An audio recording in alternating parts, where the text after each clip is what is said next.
নমস্কাৰ। আজি মোৰ মায়ে বিহুৰ নিৰামিষ আইটেমবোৰ বনাইছে। মই দেখাই আছোঁ আপোনালোকক। মিক্সড চব্জি, দালি, পনীৰ, মিঠা আলুৰ লগত মৰাপাতৰ ঝোল, বিলাহী চাটনি, তিতাকেৰেলা ভাজি, পাপৰ ভাজি, নিমপাত ভাজি, বেঙেনা আৰু বহফুল বৰ।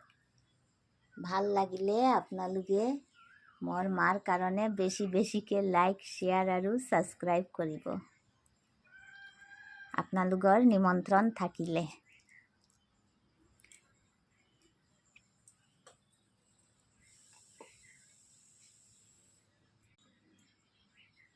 আইটেমবোৰ কেনেকুৱা হৈছে কমেণ্টছ কৰিব। নমস্কাৰ।